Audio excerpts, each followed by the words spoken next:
Well, welcome, guys. This is a meaningful calling discussion, and this is our third time discussing. Today, we're going to be talking about what does it mean to have a meaningful calling, and what does that look like, and how do you experience that? So that's what we're going to talk about. Sweet. All right. Well, thank you guys for being willing to talk about these topics. Maybe just a little recap. So far, what we've talked about is that psychologically, there was that guy named Viktor Frankl who figured out that psychologically we are motivated by meaning. If we don't see that our life has meaning, we give up. But if we know that there's a purpose in what we're doing, then we will keep moving forward. It's kind of cool because you guys found, we did this meaning assessment, and you both found that you have a meaningful job here and you have meaningful things going on in your life. And so you can stay pretty motivated. Then we talked about how does that connect with the biblical story?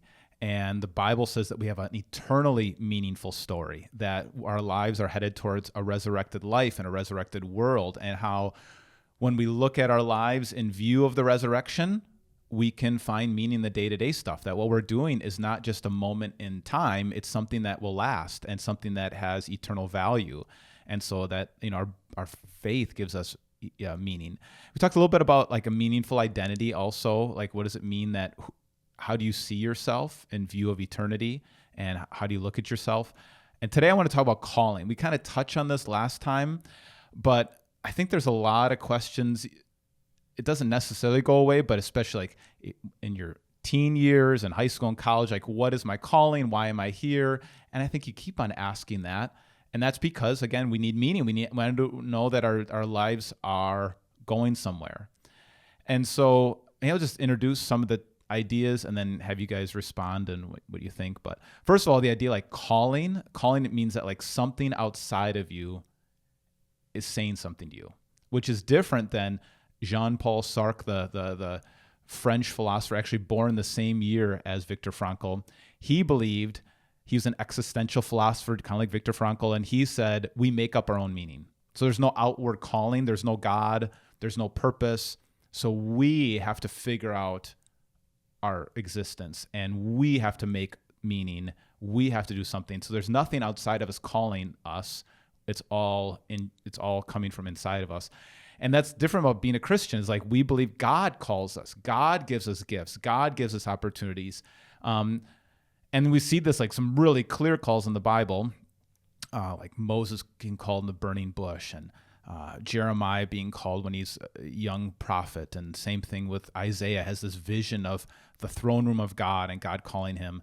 And I think maybe sometimes sometimes I want that. I'd like to have a burning bush thing where God says, this is what you're supposed to do, and this is what it looks like. But for most of us, we don't have a burning bush. And so then that leads to the question, like, how do I figure out what is calling me, and what does that look like? And so in the class that I taught, I say it comes from us being made in God's image, which means that we're made to reflect God. And what did God do in the beginning? What are we trying to reflect? Well, he created order out of the chaos. There was a chaotic, watery mess of a world, and he put everything in order, and he created things. He made something new. And I think that our callings, in some way, we're supposed to reflect the God who brings order to the chaos. And so, so for me as a pastor, I think one of the ways I bring order is like the chaotic lives of our church members and our lives, and the chaotic kind of story of the Bible, all the details about that. Hopefully, I bring it to people in an ordered way where they can grasp what's in the Bible and be able to apply it to their lives. Behind the camera, you bring order while you put a spotlight on somebody. Bringing order to music, like having music that's random is noise, but when it's put in a key and put in order, it brings it sounds beautiful. It's put together. So that's kind of how I think about calling a little bit. One way to look at it is to say, like, in what way do you bring order to the chaos of this world? How do you? I think that's one way you could look at it. And then you could also look at like your gifting and your opportunities.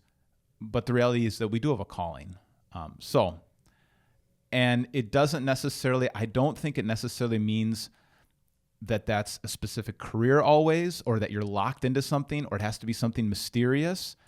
but it's just an overarching direction of your life and where God has kind of placed you in this world. And another way too, finally, is the challenges you've been through, the problems that you've overcome in your life. I think also helping other people overcome those problems. Mm-hmm. So that's everything I was thinking about calling. What do you guys want to talk about, or how do you want to respond to that?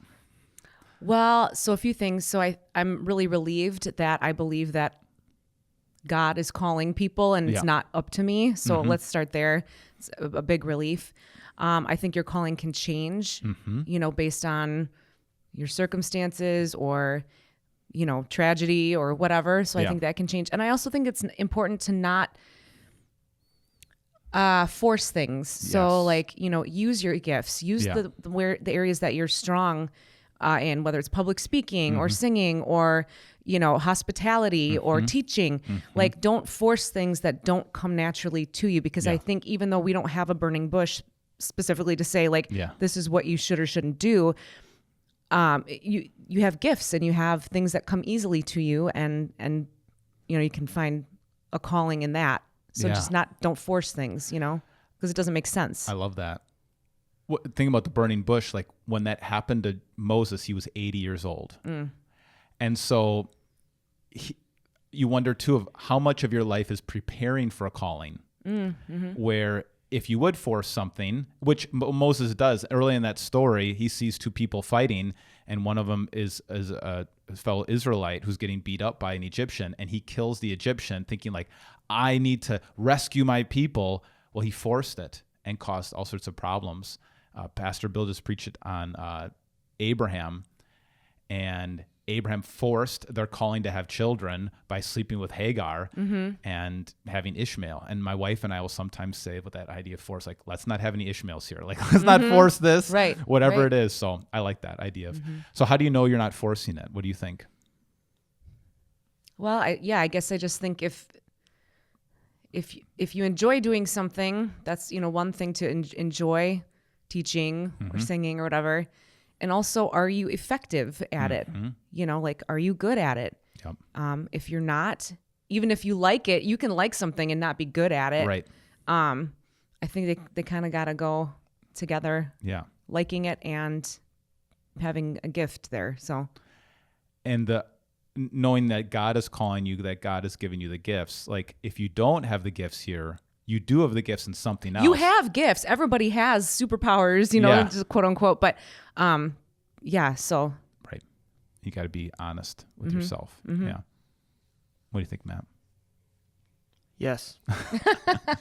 No, I think I was listening to a podcast or something a while ago, and they were talking about people that were like really successful, whether that was business leaders or ministry leaders or whoever, but it's like, people who are really successful, they just do one thing really well, and it's something that they're good at and that they like you said. And even if you're not trying to become like rich and famous, I think there's really, really great benefit to people to just learn what are the couple of things that I'm really good at and that I really like, and just forget a lot of the other stuff, and don't try to solve every problem. And like, if you're a really good listener, then take every opportunity to listen. And if you're not, or if you're not good at empathizing with people and they have problems, don't that's not your thing, right? And don't force it. When they want answers, they'll come to you for answers, but when they need sympathy, they won't go to you for sympathy, and just understand what you're good at. And then, I just think, like, don't worry too much about the rest of it. You don't need to do everything. And that idea of somebody coming to you, if you're not skilled at one thing, they don't know what to come to. It's confusing. But if they know this is what you do, they come to you. Now, like, if you're the HVAC guy, they know that it's on your truck. They go to you. But like, sometimes I think we all need to get to that point where we have that thing that we would put on our business card or on our truck or whatever it is, so that people know how to identify what problem we solve. Instead of being a jack of all trades, I think it's good to. we're kind of going through this with our oldest Shelby. She's right now at camp. She's really good, I think, with kids. She's always has a lot of energy. But now she's going to go to college, and she's kind of like back and forth. Do I need to go to college for this? She wants to be in business. She wants to run, like an event planning or something. She doesn't want to be stuck. She wants to be doing something that's she can be helping people. But we've gone through this process a lot of talking with her about, all right, what are you good at? How does that help people? How does that serve a purpose? How does that, like you said, you're both passionate about it, and it helps people, and you're good at it. So we've been thinking about that a lot with her. And I don't think the answer is always just go to college or, yeah. I also think it's important to note, and we've talked about this before, but that like some in the world that we live in, some gifts are considered to be more special than other gifts. Right. So, musician has a certain thing about it where that seems to be, coveted or like whatever. But for me, I don't see it any different than, a teacher or somebody who's got great hospitality and loves to cook a meal and invite people over. Like, to me, if the gift is, I know societally we place things on pedestals, but I think it's important that everybody has a gift and it's important and special, so I just wanted to say that. As you were saying that made me think of an Martin Luther King Jr. quote where he said, if a man is called to be a street sweeper, he should sweep streets even as Michelangelo painted. 100%. Or Beethoven composed music, or Shakespeare wrote poetry. Yep. He should sweep streets so well that all the hosts of heaven and earth will pause and say, here lived a great street sweeper who did his job well. That's a tongue twister. Yeah, it is. It's a lot. I just love that quote. I love that. And that's exactly my point. That's to a T. Yep. Because we need it. We need people who are going to sweep the streets, and we need, I guess that's kind of what it ties in with the content of Viktor Frankl is that you have a calling from God that's coming. Viktor Frankl, when he talked about it, and when people say, well, what is my meaning? What is my purpose? He would say, you shouldn't think, what is your purpose? You should ask the question, what is life asking of me? So again, like looking outside of you, that something is calling to you, that life has given you an opportunity in a place with people to serve and gifts to use. So life's asking you, and we would say God is asking you to do something. And that kind of changes how you look at it. And that you're serving a purpose in this world. Paul talked about that we're all the body, and each one has a part in the body. And so if you're the hand, be the hand. If you're the foot, be the foot. And I think that's another helpful way of looking at it. But all of that goes back to that idea that we have a meaningful role to play in this world. Just as all parts of creation have a meaningful role, they all work together. We work together in that place also. But it still leads to the question, how do I figure what that thing is? How do I figure that out? I don't know. Well, I think things like the Strengths Finder, and kind of just learning about, what areas you're strong in. And that's one way to, I think, kind of hone in on your purpose or meaning or calling. And then I think it's being open to God opening doors and closing doors where be patient where it might not be right now, but are you open to advice from people? Are you open to how God might be giving you this opportunity? And trusting him when things, when you feel like things are not, when the doors are closing and you're like, what's going on? Yeah. To know that God has something else. Yeah. I think that's a huge thing. So something that came to mind, I've seen a couple of different statistics on this, but basically the gist is that for most teenagers, like the number one career that they'd like to have is to be like an influencer or a YouTuber or a TikTok star. Like I've seen a couple versions of that. And there's just like, it seems like there's like magnetism around being an entertainer and then being, boy, just popular, and you're getting brand deals. Right. Like there's so much that's like such like an intoxicating thought for people. Yeah. And obviously the vast majority of people that like start out on TikTok, yeah, it's like we just don't want to look at you that much. Right. You know, you're not that like 0.01%. And I think it's such a lie. yeah. And like, what do you kind of do about that? Cause it's like very few people are going to make that. And even the people that make that aren't really all that happy. They usually end up with a whole host of problems. In the Jennifer Twenge is her name. She's a researcher, and she wrote a book called iGen, and in her book she like how this generation has been influenced by the iPhone, things like that. And she talked about this Australian woman, young lady, I think she was 14 or 15, who started doing modeling and then on Instagram and became like this Instagram model.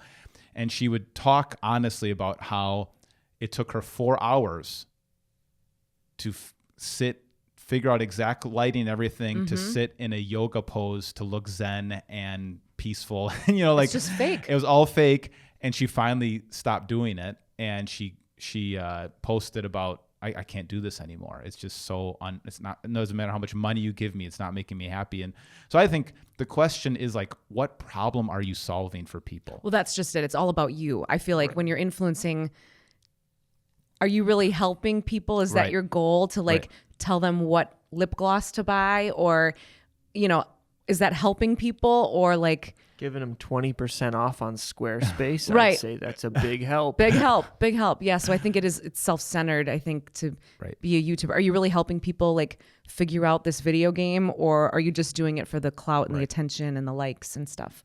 And maybe you could do it if you really did believe that you were helping people in whatever this thing you're doing. But I think it should be for your own mental health and spiritual health, be able to answer that question: what problem do I solve for people? How am I really helping people? If you can't answer that question, you probably shouldn't be doing it. And I think that also it can give you a lack of self-esteem if you don't have skills. Like, what skills are you learning through this? And I think that's something that we're seeing a lot, as people are not necessarily getting skills where you have a marketable skill where you can say, I do this, again, solving this problem. And it doesn't give you a good sense of, I don't know if the word self-esteem or just belief in yourself that you have something to offer. Because, what skill is that? Well, and there's a question then, is if someone is trying to find what their calling is in life, and they're really good at video games, and they like playing video games, and they play video games from age 10 to age like 20. Yeah. And then they sit there and they go, okay, now what? You know, and it's like, what is a place for them to start? Where do they start looking? Because let's just assume they can't make money playing video games. If they're 20, you mean? Where do you start? 20, Where do you go something from like there? that, and they go, oh shoot, I need to get a job. Right.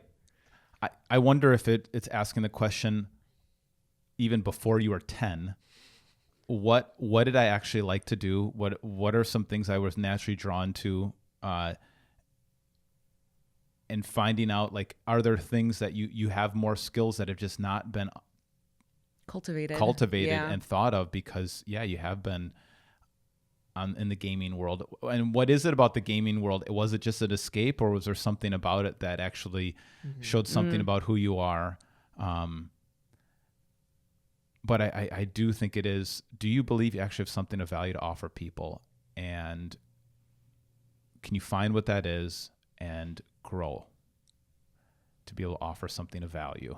So you're suggesting maybe it's unwise to only do one non-profitable thing for 10 years. Yeah, no kidding. No kidding.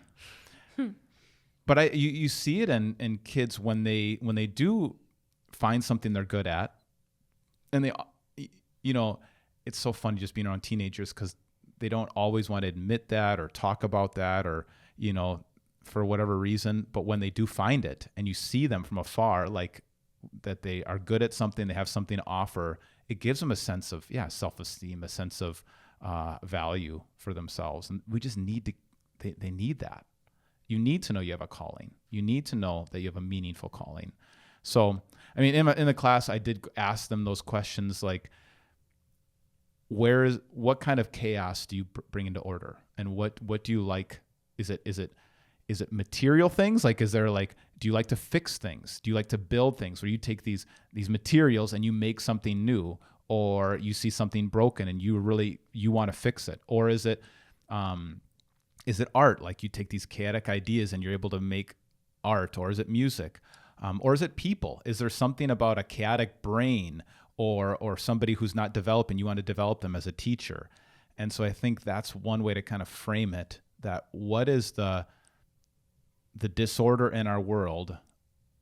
Is it physical? Is it mental? Is it emotional? Is it spiritual that you want to put into order for people? And I think that's one. And then you can say, like, that's how you reflect the image of God. That's how you act like God. And it connects you to, again, that eternal, lasting purpose. Because God's going to do that again, too. He in the renewed world, he's going to bring everything back into order, and you're going to be a part of that. So get on board with that right now. So I think that's been helpful to people.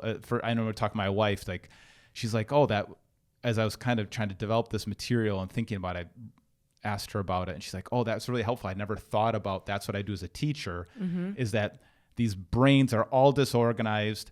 They come from a lot of times challenging families, and so their life is complete chaos, and so you can bring order to their life in this classroom. And then you have all this material that you're supposed to get through. Well, how do you help them understand it in an orderly way? And it gave her, I think it helped her kind of see that what she does is valuable and really important. So I think that's a great way to summarize the whole idea. Yeah. It's really good. Yeah. And, I think musically, like you think about when it's noise versus when it's music, and when you can create an order to music and it's all working together. I mean, that, and everybody's experiencing that in the moment, like in worship, when you're all experiencing it at the same time, it's just, that is a way of having people experience God, So I think that's, of course, a really valuable thing. And when you can name it, this is what I do, I think that's really important, because you might do some really valuable things and you have a valuable calling. And I think that's the cool thing about the Strength Finders is, like, a lot of things you do naturally, you don't realize are strengths. You don't, because they're easy to you and you don't think they're that valuable. But once you can name it and say what you do, I think you start to say, oh, I guess I do have something that I'm offering. Yeah. Especially too, because I think, just real quick on that note of like, things that come naturally that are strengths, you kind of just assume other people do them also, because that's right. And so you're just like, oh, well, it's not that special because, everybody does that, right? So I think exactly it is nice to name it. Sorry, Matt, go ahead. Well, I was just going to say, you have a personal mission statement, right? Yeah. Would you be willing to share that here?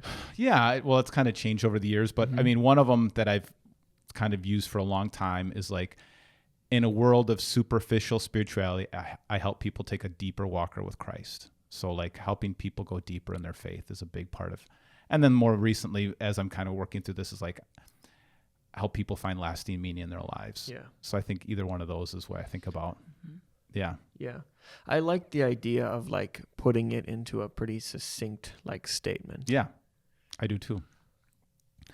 And I think it's good to look at it to remind, because again, if you don't feel like you have meaning, if you don't feel like you're doing something valuable, even if you are, you can become less motivated, you can be less interested, less engaged, but just even stating it and putting it out there and having it written somewhere you can see, it's a helpful reminder for yourself to give it your best, So yeah, I think do you have one? No, I don't. How many times have you changed yours? I think that's just once. Okay. Yeah. I think I did this a long time ago when I read 7 Habits of Highly Effective People. Stephen Covey talks a lot about having a personal mission statement, but it was always so long. And I think if you can have something really succinct, again, what problem do you solve? Yeah. I think that could be helpful. Yeah. You want to throw one on the fly right now, Matt? You have one that you can think of? No. Well, what I've appreciated, your eye. What what a camera can do to put the focus on something and to exclude other things, and what you want to emphasize, like your eye. And we were joking before we started rolling here about your perfectionism, right? Where you want things to be in the right lighting. Mm-hmm. You want things to look good, and you want to, I think, bring out the best in what we're supposed to be focusing on. And I don't ask for much. just I perfection. want it to be perfect. Just perfection, right? So I don't know. I think that's, if I were to give you a mission statement, I think it would be something around like, putting things that matter into focus, or, or seeing things how they're in the best light, or I don't know. I think you do a good job with that. Thank you. Yeah. Mm-hmm. And I didn't realize you gave us a little class on lighting when you first started working here. Yeah.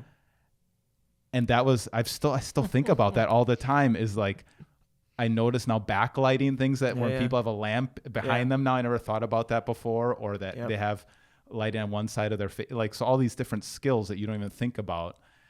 And probably when you know somebody is in their wheelhouse, it's so natural you don't even think about it. And I think like if somebody's public speaking, you don't want to be thinking about that. You want to be distracted by the person. And if somebody's like awkward or they're losing themselves or not, then you're thinking about them. Right. But if they're natural, you're not even thinking about them. You're just thinking about what they're expressing, But I think that comes with you just being willing to say no. Like when you try something and it just doesn't really feel right or whatever, you just say like, no, this isn't my thing. Right. And be okay with that. Yeah. And that's fine, because the faster you say that, the faster you move on to the real thing you're good at. Mm-hmm. Yeah. That was so good in the Strength Finders book. They just talked about maximizing your strengths. Like, because for most of our educations, like you get a C in math, and so we're going to get all our energy in math. So you get that C up to an A. Yeah. Instead of like, hey, but you got an A in English. Why don't you just do really good at English, Yeah. And I mean, there are things you just have to do.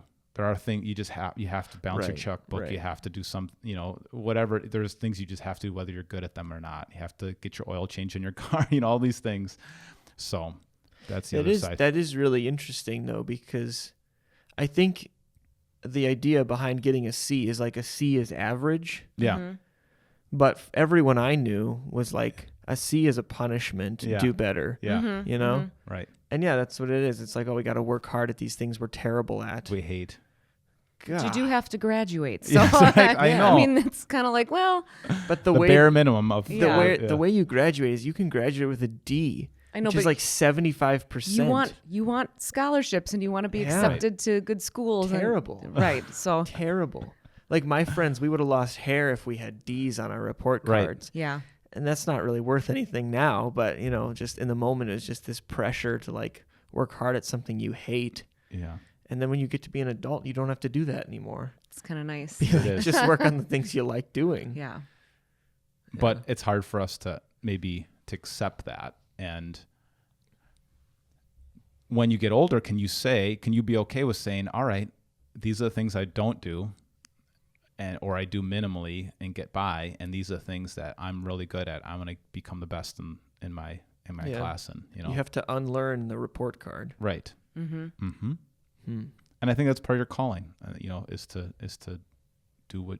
It is so interesting when you see people who are really good at something that you are not good at, and you're just like, I don't know how you get so excited about that. I don't know how you do that. I just could never do that. And you're just so thankful for that. But yeah, I think my dad is really handy. Like they tore down their house and he built it back up again, basically, and did all of it. And I just look at them like, I don't know how you did that. I couldn't, no way. Not my thing. Yeah, not my thing. But there are things that he doesn't do that I do. And it's just really interesting. And can you accept that and be okay with that? Yeah. So, well, cool. Well, I don't know if there's anything else on this topic. Do you have a personal mission statement, Annie? What No, would you say? I do not. Okay. Yeah. Just going with the flow over here. Have fun, Hoping baby. for the best. Party. Have fun, party. I don't know. Just see what happens. Let's go. Let's see what happens. I like Let's it. see what happens. I think that, that go with the flow. So I think, for people who are listening, to be able to believe, whether you can name it or not, believe that you have a purpose, you have a calling, that God wanted you to be born. There's problems that he wanted you to solve, and he's going to hold you accountable to those things and bless you for how you responded to those promptings, those challenges. I think know that you might be in a preparatory phase right now, like Moses was for the first 80 years of his life. But God will, I think for most people, if you're open to it, he will make things clear as to the direction you're supposed to go. Yeah. So if someone's listening and let's say they are 30, Yeah. no significant other, Yeah. hate their job, don't really seem like they have a degree or a path forward to a different job, and they're listening and they're saying to themselves, I really don't find meaning in my life. Yeah. I look forward to Friday night when I Yeah. can drink with my friends and escape my dull life. Yeah. What do you say to them? I think you have to believe first that you have something to offer. And so I think that's why we talked about identity before you talk about purpose. Like, believe that that God wanted you to be made, and he does have something for you. And to be open to it. I know a friend of mine who was working in for Men's Warehouse, and he's making good money, but he got all caught up in it. There was always drinking. Basically, I don't know if it was that cause, but just kind of just felt awful in so many different ways. And him and his wife started flipping houses, but he'd hire somebody else out for all the maintenance and all the work. And then he never did in his whole life, but never, turned a screw. And all of a sudden his wife said, well, why don't you just try that and he started trying it. And out of nowhere, the guy who would do maintenance for them, he said, well, can I follow you for a while? And now he owns this whole fantastic, very successful home remodeling construction company. And he's awesome at it. That's cool. And so I think if you are miserable, that's probably a sign that you're not where you're supposed to be. That's a wake-up call. God's telling you, get your act together, and then believe that if you just try knocking on a few of those doors, and when something opens, when you see like, I think I can do this, then go for it. I don't know. That is such an interesting thing. Like, now I can't picture him doing anything else. I don't think he could picture himself doing anything else. And it was just something he had never even looked at. And he was about maybe 35 when he picked up a hammer for the first time. It was just crazy.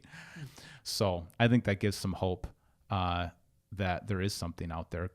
Life is calling you. God is calling you. It's coming from outside of you. There's people that have problems that only you can solve. Are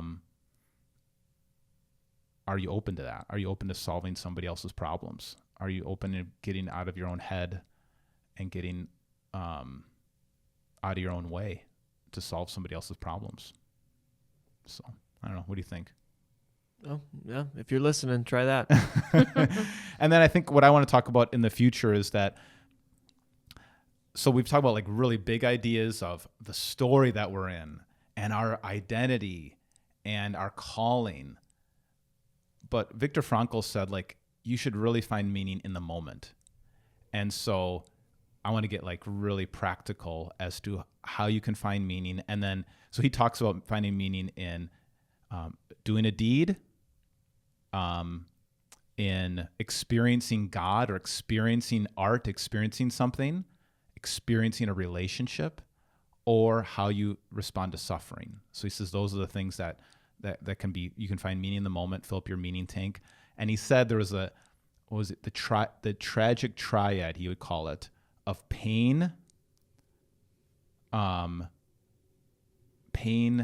guilt, and death. That if you are struggling with pain or guilt, or you're facing your own mortality, those are things that kind of undo a sense of meaning at that moment. If you feel so guilty, you can't kind of keep moving forward. If you're in pain, you can't think about anything else. If you're worried about death, you might look at that as like, well, why does it matter? I'm going to die soon anyways. And so he had talked about how you can overcome the tragic triad and find meaning in the moment. So we can talk about that coming up. Cool. All right.